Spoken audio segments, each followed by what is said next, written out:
नमस्कार दोस्तों, मेरा नाम विनीत तिवारी है और एक बार फिर से आपको मेरे चैनल फिनकार्ड सॉल्यूशन में स्वागत है। आज के इस वीडियो में मैं आपसे बात करूंगा क्यों मैं आपसे बार बार बोलता हूं कि आप कितने भी एग्रेसिव इन्वेस्टर क्यों ना हो, लेकिन मिनिमम 25 से 30% का एक्सपोजर आपको लार्ज कैप फंड में रखना चाहिए। और ऐसा मैं इसलिए बोल रहा हूँ क्योंकि ये देखा जा रहा है कि 2021 और 22 के बाद जितने भी नए इन्वेस्टर आ रहे हैं तो वो अपने लॉन्ग टर्म पोर्टफोलियो में केवल और केवल स्मॉल कैप फंड्स को रखना पसंद करते हैं या मिड कैप फंड्स को रखना पसंद करते हैं। वो अब लार्ज कैप से दूरियां बना लेते हैं। लेकिन आपको ये हमेशा याद रखना चाहिए कि लार्ज कैप फंड ही हैं जो आपके पोर्टफोलियो को स्टेबिलिटी प्रोवाइड करते हैं, या शॉर्ट टर्म में अगर इमरजेंसी में कभी हमको फंड की रिक्वायरमेंट पड़ जाए तो large cap fund short term में एक अच्छा रिटर्न क्रिएट करके भी हमको देते हैं। और ये सबसे बड़ा रीज़न है कि मैं आपसे बार बार बोलता हूँ कि आपको अपने पोर्टफोलियो का मिनिमम 25 से 30% पोर्शन लार्ज कैप फंड का होना चाहिए। और एक सबसे बड़ा रीज़न ये भी है कि आज के समय इन्वेस्टर केवल स्मॉल कैप फंड्स को रखना इसलिए पसंद करते हैं क्योंकि 2020-21 के बाद जितने भी नए इन्वेस्टर आए उनने केवल मार्केट में तेज़ी देखी है। लेकिन अगर मैं 2010 से लेकर 2023 अब तक के डेटा की बात करूं तो ऐसा 1, 2, 3 बार नहीं, लगभग 6 से 7 बार हुआ है जब लार्ज कैप फंड ने स्मॉल कैप फंड को आउट परफॉर्म किया है। इसका मतलब लार्ज कैप फंड ने स्मॉल कैप फंड से ज़्यादा अच्छा रिटर्न बना के आपको दिया है। और ये सबसे बड़ा रीज़न है जिसके कारण मैं आपसे बार बार बोलता हूँ कि आपको अपने पोर्टफोलियो का मिनिमम 25 से 30% पोर्शन लार्ज कैप फंड में रखना चाहिए। और अगर मैं पिछली हिस्ट्री की बात करूं तो ये देखा भी गया है जब जब स्मॉल कैप ने आपको अच्छे रिटर्न बना के नहीं दिए उस समय लगभग हर बार लार्ज कैप फंड ने आपके स्मॉल कैप फंड को आउट परफॉर्म किया है और लगभग उनसे अच्छे रिटर्न बना के दिए हैं। अब मैं यहाँ पे एक छोटा सा एग्जांपल आपके सामने लेके चल रहा हूँ 2018 और 19 का।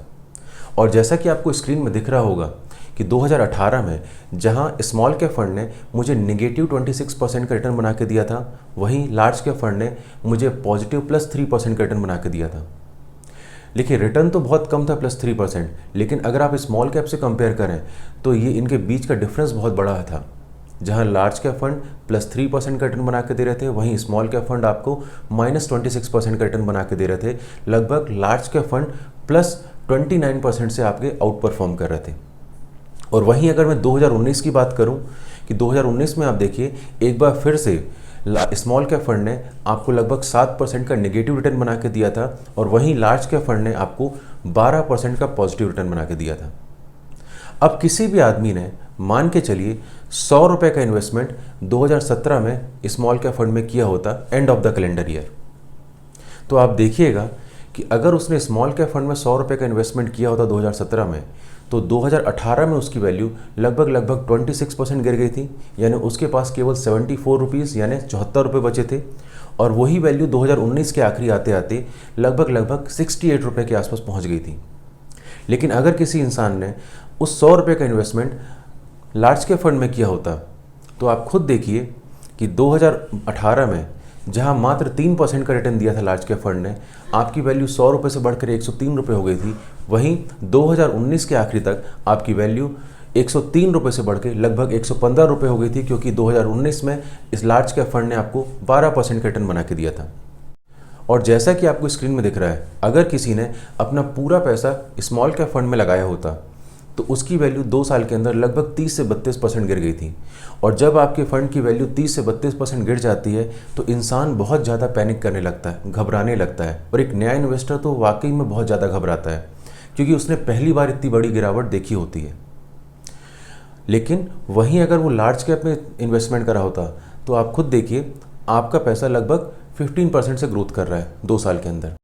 और वहीं अगर मैं आपसे एक दूसरे एग्जांपल की बात करूं कि अगर किसी इंसान ने 100 रुपये का इन्वेस्टमेंट स्मॉल कैप में भी किया होता और 100 रुपये का इन्वेस्टमेंट लार्ज कैप में भी किया होता, तो आपको क्लियर दिख रहा है कि जहां पे 2018-19 में स्मॉल कैप में 30% के आसपास की गिरावट आई थी, वहीं लार्ज कैप लगभग आपको 15% का रिटर्न बना के दे रहा था। यानी ओवरऑल अगर आप पोर्टफोलियो को देखते तो आपके पोर्टफोलियो में लगभग आपको 15% के आसपास का लॉस दिख रहा होता।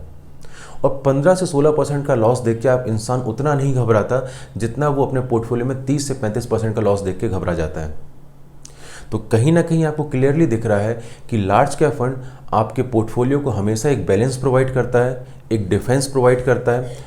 तो ये एक सबसे बड़ा रीज़न है कि मैं हमेशा बोलता हूँ कि आप कितने भी एग्रेसिव इन्वेस्टर क्यों ना हो, कम से कम 25 से 30% का एक्सपोजर तो आप लार्ज कैप में लेके चले। अब देखिए, बहुत सारे इन्वेस्टर या व्यूअर्स ये भी बोलेंगे कि सर हम मानते हैं कि 2018-19 में स्मॉल कैप ने हमको अच्छा रिटर्न बना के नहीं दिया था, लेकिन ऐसा बार बार थोड़ी होता कि हर बार स्मॉल कैप कम रिटर्न बना के देगा आपको लार्ज कैप से। लेकिन अगर मैं 2010 से लेकर 2023 तक की बात करूं तो 6 से 7 बार ऐसी कंडीशन आई है जब लार्ज कैप फंड ने आपको आउट परफॉर्म किया है स्मॉल कैप के कंपैरिजन में। जैसे कि आपको स्क्रीन में क्लियरली दिख रहा होगा कि 2011 में जब स्मॉल कैप, मिड कैप और लार्ज कैप सभी अंडर परफॉर्म कर रहे थे, सभी ने नेगेटिव रिटर्न बना के दिए थे, उस केस में भी देखिए लार्ज कैप फंड कम गिरे थे as compared to small cap fund, यानी कहीं ना कहीं large cap fund outperform कर रहे थे स्मॉल कैप फंड को। उसके बाद दूसरी गिरावट में देखिए 2013 में भी आपको क्लियरली दिख रहा होगा कि स्मॉल कैप फंड के कंपैरिजन में लार्ज कैप फंड ने आउट परफॉर्म किया है और आपको पॉजिटिव रिजल्ट बना के दिए हैं। सिमिलरली आप देखिएगा 2016 में भी आपको दिख रहा होगा कि आपके लार्ज कैप फंड ने आपको आउट परफॉर्म किया है स्मॉल कैप फंड के कंपैरिजन में। और रही बात 2018-19 की, तो इसके बारे में मैंने आपसे पहले ही डिस्कशन कर चुका है। और रिसेंटली देखिए 2022 में जहां स्मॉल कैप फंड ने एक बार फिर अंडर परफॉर्म किया था लार्ज कैप के कंपैरिजन में। तो ऐसा एक दो बार नहीं, पिछले 13 साल में 6 से 7 बार हुआ है जब लार्ज कैप फंड ने आउट परफॉर्म किया है स्मॉल कैप फंड को। देखिए, इस पूरे कन्वर्सेशन का मतलब ये नहीं है कि स्मॉल कैप फंड खराब है। देखिए, एक बात तो क्लियर है कि जब भी हम इन्वेस्टमेंट करते हैं लॉन्ग टर्म गोल की प्लानिंग के लिए, तो स्मॉल कैप फंड उसका मेन पार्ट होता है। बिना स्मॉल कैप और मिड कैप फंड के आप कभी भी अपने टारगेट को अचीव नहीं कर सकते अगर आप लॉन्ग टर्म गोल प्लान कर रहे हैं। और लंबे समय में आपको हमेशा ही स्मॉल कैप और मिड कैप फंड आपको हमेशा अच्छा रिटर्न बना के देते हैं, ये भी एक सच्चाई है। लेकिन बस मैं इतना कहना चाह रहा हूँ कि जब भी आप लॉन्ग टर्म गोल की प्लानिंग करें, आप 15, 20 साल, 25 साल की प्लानिंग करके चल रहे हैं, आप अपना रिटायरमेंट प्लान करके चल रहे हैं, आप बच्चों की एजुकेशन प्लान करके चल रहे हैं, या किसी भी टाइप की आप लॉन्ग टर्म गोल की प्लानिंग करके चल रहे हैं, कम से कम 25 से 30% पोर्शन आप लार्ज कैप फंड को भी दिया करें। क्योंकि जैसे कि अभी अपने प्रीवियस कैलकुलेशन में देखा था कि जब जब स्मॉल कैप ने आपको अच्छा रिटर्न बना के नहीं दिया है, हर बार लार्ज कैप ने उसको आउट परफॉर्म किया और लार्ज कैप ने एक अच्छा रिटर्न बना के दिया है, जिसके कारण आपके पोर्टफोलियो में एक हमेशा बैलेंस बना रहता है। और अगर आपके पोर्टफोलियो में मिड कैप स्मॉल कैप के साथ अगर लार्ज कैप फंड भी होगा, तो आप देखेंगे किसी कारण से अगर कभी स्मॉल कैप और मिड कैप आपको अच्छा रिटर्न बना के नहीं दे रहे होंगे, तो उस समय आपका लार्ज कैप आपको अच्छे रिटर्न बना के दे रहा होगा, जिससे हमेशा आपके पोर्टफोलियो में एक बैलेंस बना रहेगा और कहीं ना कहीं आपका पोर्टफोलियो रुकेगा नहीं, थोड़ी बहुत आपके पोर्टफोलियो में ग्रोथ हमेशा आती रहेगी। और जैसा कि पिछली टेबल को मैंने आपको दिखाया था, एक बार आप फिर सामने देखिएगा, इस टेबल को मैं आपको दिखा रहा हूँ। ये जो 2010 से लेकर 2023 तक की मैंने आपको टेबल दिखाई, इस टेबल को अगर आप ध्यान से देखें तो यहाँ से 2 कंक्लूजन निकलते हैं। पहला कंक्लूजन तो ये है कि जब भी स्मॉल कैप और मिड कैप ने आपको अच्छे रिटर्न बना के नहीं दिए हैं, जब भी स्मॉल कैप ने या तो आपको नेगेटिव रिटर्न बना के दिए या तो बहुत कम रिटर्न बना के दिए हैं, हर साल अगर आप हर उस ईयर में देखेंगे तो लार्ज कैप ने स्मॉल कैप को आउट परफॉर्म किया है, लार्ज कैप ने आपको एक अच्छा रिटर्न बना के दिया है। टेबल को अगर आप ध्यान से देखें तो एक चीज़ और आपको समझ में आएगी कि जिस साल भी स्मॉल कैप फंड ने बम्पर रिटर्न बना के आपको दिए हैं, तो उस साल आपको दिख रहा होगा कि लार्ज कैप फंड ने भी बेहतरीन रिटर्न बना के दिए हैं। लार्ज कैप फंड ने भी अपनी कैटेगरी के हिसाब से एक बहुत बढ़िया रिटर्न आपको बना के दिए हैं, एक्सेप्ट 2015। केवल एक ऐसा साल था जब लार्ज कैप फंड ने आपको -1% के आसपास का रिटर्न बना के दिया था और स्मॉल कैप ने आपको 10% के आसपास का रिटर्न बना के दिया था। तो यही कुछ रीज़न है जिसके कारण मैं आपसे बार बार बोलता हूं कि जब भी आप म्यूचुअल फंड में लॉन्ग टर्म के लिए इन्वेस्टमेंट करें तो स्मॉल कैप के साथ या मिड कैप के साथ आपके पोर्टफोलियो में लार्ज कैप का होना जरूरी है। और म्यूचुअल फंड में एक और चीज़ देखी जाती है, लिक्विडिटी। क्योंकि म्यूचुअल फंड की लिक्विडिटी बहुत बढ़िया रहती है। मोबाइल में एक क्लिक करके 3 दिन के अंदर आपके बैंक अकाउंट में पैसा जाता है, आपको कहीं के चक्कर नहीं काटने पड़ते। हो सकता है आपने इमरजेंसी फंड के लिए पैसा कहीं और लगाया होगा, रखा होगा, लेकिन म्यूचुअल फंड में बहुत आसानी से पैसा ट्रांसफ़र हो जाता है। तो जैसे आपने मोबाइल में एक क्लिक किया, 3 दिन के अंदर आपके बैंक अकाउंट में पैसा आ गया, तो लोगों को ये बहुत आसान रास्ता दिखता है पैसे निकालने का। और लोग इमरजेंसी के में भी अपने उस फंड को विड्रॉल कर लेते हैं जो उनने 8-10 साल की मेहनत से जोड़ा था। और इसी कारण मैं बोलता हूँ कि अगर आपको लग रहा है कि आपको बहुत इमरजेंसी हो रही है, तो आप लार्ज कैप फंड से उस पैसे को निकाल लीजिए, लेकिन स्मॉल कैप और मिड कैप को नहीं छूइए। क्योंकि जो 10 साल की आपने मेहनत की होगी लगातार SIP कर करके पैसा जोड़ने में, वो पूरी मेहनत आपकी बेकार हो जाएगी। क्योंकि आमतौर में ये देखा जाता है कि 8 से 10 साल तो हमको पैसे को एक्यूमुलेट करने में लग जाते हैं, पैसे को जोड़ने में लग जाते हैं, और म्यूचुअल फंड में सही कंपाउंडिंग जो है आपको 15वें और 20वें साल में दिखाई देती है। तो यही एक सबसे बड़ा रीज़न मैं बोलता हूँ आपसे कि कितनी भी बड़ी इमरजेंसी क्यों ना जाए, आप लार्ज कैप से पैसा निकाल लें लेकिन स्मॉल कैप और मिड कैप में बने रहें, क्योंकि आने वाले समय में 20 से 25 सालों में सही रिटर्न तो आपको स्मॉल कैप और मिड कैप ही देके जाएंगे।